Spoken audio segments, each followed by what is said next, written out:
কাশ্মীর ফাইলসের পর এবার বেঙ্গল ফাইলস আসতে চলেছে এবং সেক্ষেত্রে জানি এই যে বেঙ্গল ফাইলসের ঘটনা, এই সিনেমার যে ঘটনা বিষয়বস্তু সেটা এই বাংলার সাথে জুড়ে রয়েছে। সেক্ষেত্রে আমরা জানি এই যে বেঙ্গল ফাইলস সিনেমা, সেক্ষেত্রে কিন্তু এই রাজ্যের শাসক দল এটার তীব্র বিরোধিতা করছে। তারা বলছে গোধরা কাণ্ড নিয়ে কেন সিনেমা করছেন না বিবেক অগ্নিনেত্রী, বেঙ্গল ফাইলস নিয়ে তিনি বাংলাকে বদনাম করার জন্য এরকম একটা সিনেমা বানাচ্ছে।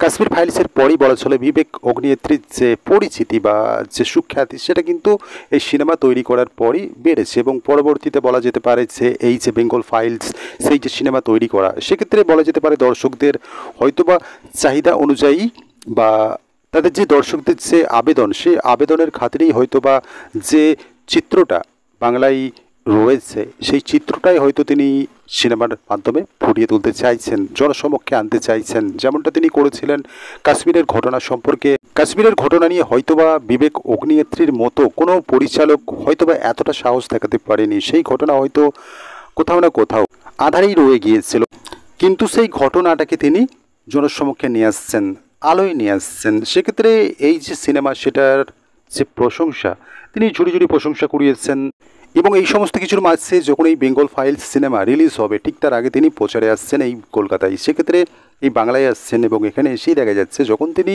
এই যে প্রচার করবেন, সিনেমার ট্রেলার প্রকাশ করবেন, সেক্ষেত্রে কিন্তু দেখা যাচ্ছে একাধিক জটিলতা এবং বলা যেতে পারে এক অদৃশ্য শক্তি কাজ করছে। তিনি এরকম একটা ভাষাতেই বলছেন যে কোনো একটা অদৃশ্য শক্তি কাজ করছে।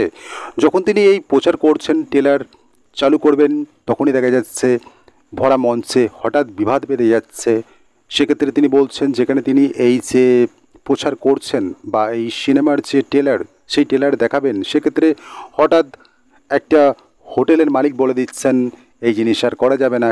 সেই যে হোটেল মালিক তিনি প্রথম দিকে হয়তোবা আপত্তি জাহির করছেন না, আপত্তির কথা জানাচ্ছেন না, কিন্তু হঠাৎই তার মধ্যে একটা ভুল বদল লক্ষ্য করা যাচ্ছে। সেক্ষেত্রে কিন্তু এই যে বিবেক অগ্নিনেত্রী তিনি এই বিষয়টা স্পষ্টতভাবে বলছেন, এই যে তিনি একটা প্রচার করছেন সিনেমা, তিনি একজন পরিচালক, সেক্ষেত্রে এই সমস্ত রাজনৈতিক উদ্দেশ্য প্রণোদিতভাবেই তাকে বাধা দেওয়া হচ্ছে এবং নিঃসন্দেহে কোন দল করছে সেটা তো আর বলে দিতে লাগে না।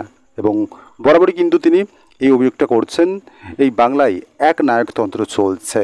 যদি না চলতো একটা সিনেমা নিয়ে, একটা সিনেমার বিরুদ্ধে বিভিন্ন মতামত থাকতে পারে, কিন্তু সেটার বিরুদ্ধে জোর করে তার মাঝে ব্যাকরা ঢুকিয়ে দেওয়া এটা কি সমস্যেন নাকি উচিত, নাকি তারা ভয় পাচ্ছে এই সিনেমা নিয়ে? হয়তোবা তারা তো বলছে যে এটা একটা প্রোপাগান্ডা।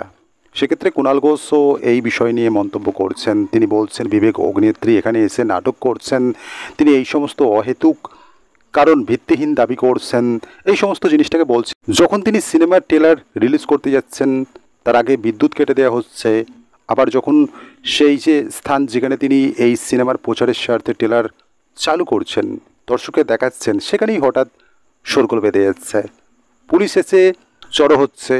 এই সমস্ত বিষয়গুলো কেন হচ্ছে?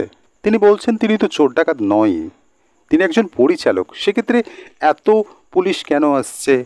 হঠাৎ করে কখনো বিদ্যুৎ কেটে দেওয়া হচ্ছে, কখনো দেখা যাচ্ছে শোরগোল বেঁধে যাচ্ছে, এগুলো কেন হচ্ছে?